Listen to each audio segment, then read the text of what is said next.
Bismillahirrahmanirrahim. Assalamualaikum warahmatullahi wabarakatuh. Bismillah, alhamdulillah, wassalatu wassalamu ala rasulillah Sayyidina Muhammad ibn Abdillah wa ala alihi wa sahbihi wa mawalah. Subhanaka la ilma lana illa ma 'allamtana innaka antal alimul hakim.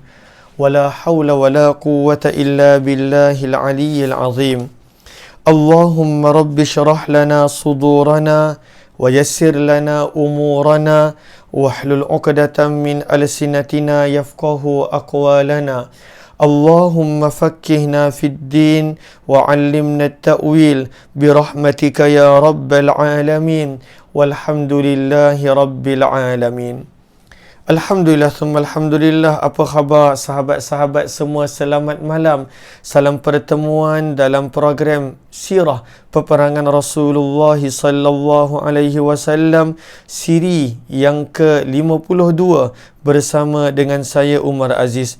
Moga-moga pertemuan ini adanya manfaat, adanya sedikit sebanyak bertambahnya pengetahuan kita tentang sirah baginda Rasul sallallahu alaihi wasallam. Seperti biasa, sebelum kita mulakan, apa kata sama-sama kita perbetulkan dahulu niat kita. Moga-moga pertemuan kita adalah kerana Allah Subhanahu wa ta'ala.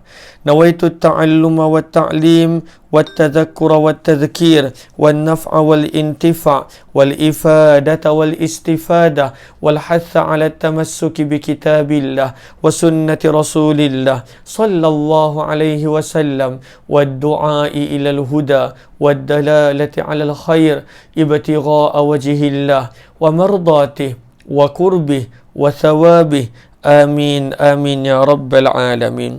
Mohon jasa baik sahabat-sahabat untuk bantu share, bantu untuk kongsi, bantu untuk sebar luas tag rakan-rakan yang lain. Moga-moga lebih ramai yang beroleh manfaat insya-Allah. Lalu pada siri yang sebelum ini kita sedang berada pada tajuk sirah Rasulullah berkaitan dengan peperangan yang dihadapi oleh baginda Nabi sallallahu alaihi wasallam. Lalu pada siri sebelum ini yang kita kongsikan pada pagi tadi adalah peperangan, peristiwa-peristiwa yang berlaku pada tahun yang keempat Hijrah. Maka pada tahun yang keempat Hijrah, pada bulan Safar, bulan yang kedua, berlakulah dua peristiwa dahsyat, dua pengkhianatan hebat, dua peristiwa yang mendukacitakan baginda Rasulullah dan para sahabat. Yang pertama, peristiwa Ar-Raji', di mana 10 orang sahabat yang pada waktu itu dihantar untuk mengajar Al-Quran, mengajak manusia kepada Allah, telah dibunuh oleh Banu Lihyan dan juga sekutu-sekutu mereka. Kemudian pada bulan yang sama juga, pada bulan yang kedua Safar tahun yang keempat Hijrah, datang pula Al-Barra' Amir bin Malik. Maka pada waktu itu dia telah diajak masuk Islam oleh Nabi, namun dia tidak bersedia. Akan tetapi dia berkata, wahai Muhammad, hantarkanlah tenaga pengajar, para pendakwah ke kampung aku, dan pada waktu itu mereka akan diberikan jaminan keselamatan. Maka dengan semangat Nabi untuk mengajak Banu Amir dan penduduk sekitarnya untuk masuk kepada agama Allah, maka Nabi telah menghantar 70 orang sahabat. Namun ketika mana 70 orang sahabat ini berada di Bir Ma'unah, Telaga Ma'unah, mereka telah dikhianati, dan daripada 70 orang, 68 orang telah disyahidkan. Seorang pada waktu itu selamat kerana disangka telah meninggal dunia, Ka'ab bin Zaid, dan seorang lagi ditangkap dan dibebaskan, iaitu Amr bin Umayyah Ad-Dhamiri. Lalu kita telah baca Amr bin Umayyah Ad-Dhamiri, dia telah balik seorang diri.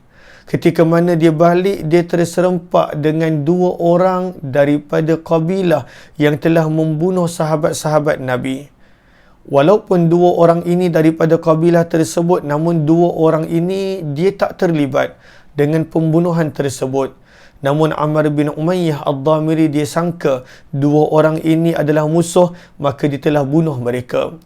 Bila diceritakan kepada baginda Nabi sallallahu alaihi wasallam, maka Nabi tak bersetuju. Maka sekarang ini Nabi membuat keputusan untuk membayar diyah 100 ekor unta setiap seorang. Lalu 2 orang telah dibunuh oleh Amr bin Umayyah Ad-Dhamiri dengan sangkaan itu musuh, namun bukan musuh. Maka Nabi SAW kena membayar 200 ekor unta sebagai diyah pampasan kepada keluarga si mati. Maka dalam keadaan pada waktu itu tahun 4 Hijrah, Nabi tidak ada sebanyak 200 ekor unta. Maka Nabi SAW telah pergi ke perkampungan Banu Nadir, Yahudi Banu Nadir, untuk mereka minta tolong mereka bantu. Dan kita telah baca kisahnya dengan detail. Maka mereka sambut Nabi secara zahirnya dengan mesra, dengan gembira. Silakan Muhammad, silakan Muhammad. Dan ketika mana Rasulullah terangkan tujuan baginda, maka orang-orang Yahudi Banu Nadir mengatakan, tak mengapa, bagi kami masa, kami nak bermesyuarat sebentar, kami akan bantu. Namun ketika mana mereka mesyuarat, mereka buat keputusan nak bunuh Nabi dengan cara membawa satu batu besar daripada arah atas kepala Nabi, sebab Nabi bersandar di tembok pada waktu itu, dan jatuhkan ke batu besar tersebut di atas kepala baginda Nabi SAW. Jibril datang maklumkan kepada Nabi pengkhianatan sedang berlaku. Mereka sedang ingin membunuh kamu, wahai Muhammad. Maka Nabi SAW pada waktu itu terus bangun. Ada beberapa sahabat bersama dengan Nabi. Nabi tak berkata apa-apa, terus balik ke Madinah. Ketika mana sampai di Masjid Nabawi, barulah Nabi maklumkan kepada sahabat yang bersama kenapa Nabi bangun. Tinggalkan pada waktu itu perkampungan Yahudi Banu Nadir. Dan pada waktu itu berlakulah Nabi SAW beri masa dahulu untuk mereka kosongkan Madinah. Namun mereka pada waktu itu terpedaya dengan janji palsu Abdullah bin Ubay bin Salul, ketua orang munafik, yang berjanji nak bawa 2,000 pejuang bantu orang Yahudi. Maka ketika mana berlalunya tarikh, orang-orang Yahudi tetap tak berganjak, maka mereka mencabar Rasulullah. Maka Nabi bawa tentera mengepung perkampungan mereka. Lalu berkenaan tentang apa yang berlaku di perkampungan Yahudi Banu Nadir, Allah ceritakan di dalam Al-Quran pada muka surat 102 ini. Ahlan-ahlan kepada sahabat-sahabat yang baru join, mohon jasa baik untuk bantu share, bantu untuk kongsi, bantu untuk sebar luas, tag rakan-rakan yang lain. Moga-moga lebih ramai yang dapat mengenali sirah Rasulullah. Kata penulis buku, turunnya ayat berkenaan peristiwa ini. Maka kata penulis buku, biarpun pada awalnya orang-orang Yahudi Banu Nadir bersetuju dengan arahan Nabi untuk keluar meninggalkan Madinah, sebab mereka mengaku mereka telah langgar perjanjian dengan Nabi secara bertulis, iaitu tidak mendatangkan sebarang mudarat, tetapi mereka nak bunuh Nabi. Maka Nabi SAW, kita dah baca pagi tadi, beri mereka masa 10 hari untuk mereka tinggalkan Madinah. Bawalah berapa banyak harta yang mereka nak bawa. Baiknya Nabi, pemaafnya Nabi, padahal mereka nak bunuh Nabi. Cubalah kalau pada zaman ini ada mana-mana pemimpin dia berjaya menguasai orang yang nak membunuh dia. Dia akan seksa, dia akan hukum dan sebagainya. Tetapi Nabi kata sila keluar, tetap dalam masa 10 hari mesti kosongkan Madinah. Awalnya mereka setuju. Baik wahai Muhammad, kami akan kosongkan pada waktu itu kampung kami. Kerana kesalahan mereka sendiri.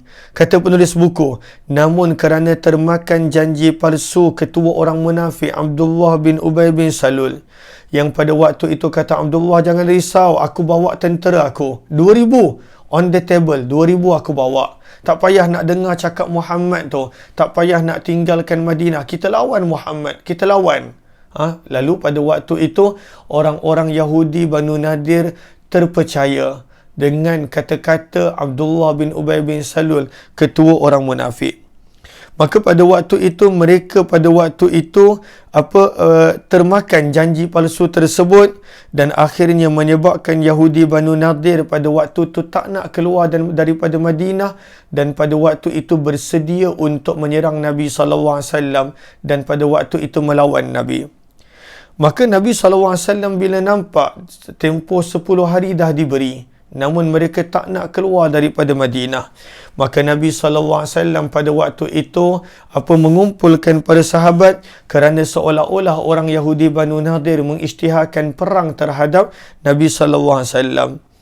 Ketika mana umat Islam tiba di perkampungan Yahudi Banu Nadir, kita nampak dalam gambar ini adalah lakaran tentang perkampungan Yahudi Banu Nadir yang lengkap dengan kubur tidak jauh daripada Masjid Nabawi. Dia sebenarnya ada modul dia yang telah dibina selama 7 ke 8 tahun oleh Dr. Abdul Aziz Ka'ki tentang gambaran Madinah pada zaman Nabi SAW atas kajian beliau terhadap beberapa puluh buku sirah Nabi SAW. Dia ada muzium dia, muzium Dr. Abdul Aziz Ka'ki di luar daripada Madinah, dalam jalan menuju ke airport. Lalu menarik muzium tersebut. Maka lakaran ini berdasarkan daripada apa yang telah dibina modul Madinah pada zaman Nabi, yang telah dibina oleh Dr. Abdul Aziz Ka'ki, salah seorang pensyarah di Universiti Taibah, Madinah. Maka pada waktu itu Nabi kepung mereka selama 15 hari dan mereka pada waktu itu bertahan. Bila Nabi SAW nampak mereka pada waktu itu tidak mengambil berat tentang pengepungan Nabi, maka Nabi SAW bahkan diserang oleh orang-orang Yahudi Banu Nadir daripada kubu mereka dengan batu, dengan anak panah, dan pada waktu itu menyusahkan tentera Islam untuk mara. Maka Nabi SAW mengarahkan para sahabat untuk menebang pohon-pohon kurma orang Yahudi, membakar pohon-pohon kurma orang Yahudi Banu Nadir dan meruntuhkan rumah-rumah mereka yang berada di luar kubur. Maka pada waktu itu mereka mula risau. Nabi SAW sampai ke tahap ini. Maka pada waktu itu mereka menjerit. Dia kata, "Wahai Muhammad, dulu engkau melarang orang-orang untuk membuat kebinasaan.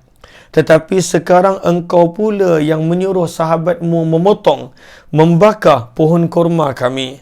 Maka pada waktu itu Allah turunkan ayat daripada suratul Hasyr, ayat yang ke-9 surah yang ke-59. Firman Allah, "Ma qata'tum min linatin aw taraktumuha qa'imatan ala usuliha fabi'iznillah waliyukhziyal fasikin." Firman Allah, mana-mana pohon kurma yang kamu tebang wahai Muhammad dan juga para sahabat, ataupun mana-mana pohon kurma yang engkau biarkan berdiri tegak, maka semua itu adalah dengan izin dan perintah Allah. Allah yang izinkan. Maka pada waktu itu Allah izinkan pada waktu itu untuk diperlakukan begitu. Dan kerana Allah hendak menimpakan kehinaan kepada orang-orang yang fasik, iaitu orang-orang Yahudi Banu Nadir, maka pada waktu itu bila mereka nampak kesungguhan Nabi, robohkan rumah-rumah mereka, bakar kebun dan juga pada waktu itu tanaman mereka, akhirnya mereka pilih untuk berdamai dengan Nabi. Dan pada waktu itu muncullah dalam kitab Ar-Rahiqul Maktum kita baca Abdullah bin Ubay bin Salul. Dia kata, "Wahai Muhammad, orang-orang Yahudi Banu Nadir ni teman kami orang Khazraj." Padahal orang Khazraj tak kata begitu, hanya Abdullah bin Ubay. Maka hendaklah engkau bebaskan mereka. Maka kerana Nabi pada waktu itu menghormati Abdullah bin Ubay bin Salul sebagai seorang tua, sebagai orang yang terkemuka daripada kalangan Khazraj, maka Nabi benarkan mereka untuk meninggalkan Madinah, namun hanya membawa setiap satu keluarga seekor unta dan barang-barang yang boleh muat pada seekor unta. Sebelum ni Nabi bagi bawa banyak, tetapi mereka pilih untuk lawan. Maka akhirnya Nabi kata boleh, tetapi hanya seekor unta dan apa yang mampu dimuatkan oleh seekor unta. Maka ini adalah muka surat 102. Kemudian muka surat 103. Lalu ini berlaku bila? Rabi'ul Awal. Pada bulan yang ketiga Rabi'ul Awal, tahun yang keempat Hijrah. Selepas itu, Allahumma salli ala Sayyidina Muhammad, bulan yang keempat Rabi'ul Akhir, tidak ada sebarang operasi dan juga peperangan. Kemudian pada bulan yang kelima Jamadil Awal, tidak ada. Pada bulan yang keenam Jamadil Akhir, tidak ada. Pada bulan yang ketujuh Rajab, tidak ada. Dan pada bulan yang ke-8 Sya'ban, Maka pada waktu itu berlakulah peperangan Badar yang telah dijanjikan. Kenapa disebut Badar yang telah dijanjikan? Kalaulah sahabat-sahabat masih ingat pada muka surat yang ke-83, muka surat yang ke-83, Abu Sufyan ketika mana perang Uhud belum lagi selesai, kerana Nabi masih lagi berada di Uhud, Nabi tidak mengundurkan tentera. Abu Sufyan buat keputusan untuk dia balik. Namun pada waktu tu dia cabar Nabi. Dia kata, wahai Muhammad, tahun depan, tahun 4 Hijrah, kita jumpa nanti dekat Badar. Kita lawan lagi sekali. Maka kenapa Badar? Sebab Badar lah kalahnya orang Quraisy buat pertama kali. Maka Nabi SAW menyahut cabaran tersebut. Maka Nabi SAW telah bawa tentera pada bulan Sya'ban. Ada mengatakan ianya pada bulan Ramadan, ada juga pandangan mengatakan pada bulan Syawal. Lalu ianya berlaku di antara salah satu daripada 3 bulan ini, sama ada Sya'ban, Ramadan ataupun Syawal. Dan penulis buku memilih pandangan ianya berlaku pada bulan Sya'ban. Sebab itu kata penulis buku pada muka surat 103 Sya'ban tahun yang ke-4 Hijrah, iaitu perang Badar Al-Maw'ud ataupun Al-Maw'id. Apakah maksud Al-Maw'ud dan juga Al-Maw'id? Yang telah dijanjikan. Sebab orang Quraisy yang ajak Nabi dan Nabi bersedia, maka dah ada perjanjian untuk perang pada tahun yang ke-4 Hijrah selepas daripada Badar. Maka kata penulis buku, berapakah jumlah tentera Islam? Pada waktu itu 1,500 orang. Tentera berkuda hanya 10 orang. Siapakah panglima? Rasulullah SAW sendiri. Yang membawa panji peperangan Sayyidina Ali bin Abi Talib. Dan pada waktu itu yang Nabi berikan kepercayaan untuk menjadi pemangku Presiden Madinah, menjadi timbalan Nabi di Madinah, iaitu Abdullah bin Rawahah, penyair Nabi SAW. Maka penulis buku terangkan balik, mana tahu ada yang lupa macam mana boleh bermulanya peperangan Badar Al-Maw'ud ataupun Al-Maw'id ini. Kata penulis buku, kalaulah kita masih ingat, ianya bermula selepas Abu Sufyan melaungkan cabaran kepada Nabi ketika mana pada peperangan Uhud setahun yang lalu. Apakah cabarannya? Kita berperang semula pada tahun depan. Namun lokasinya bukan Uhud. Kita berjumpa dekat Badar. Lalu kenapa berjumpa dekat Badar? Orang Quraisy pada waktu itu kononnya nak membalas dendam kekalahan mereka di Badar pada tahun yang kedua Hijrah. Maka mereka kata, jom jumpa di Badar. Maka Nabi SAW bila tiba waktunya, Nabi bawa keluar 1,500 tentera. Lebih banyak daripada waktu Uhud 700 orang.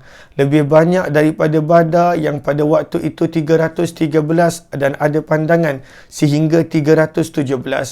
Maka Nabi SAW bawa pada waktu itu 1,500 tentera dan diiringi oleh 10 ekor ataupun 10 orang tentera berkuda.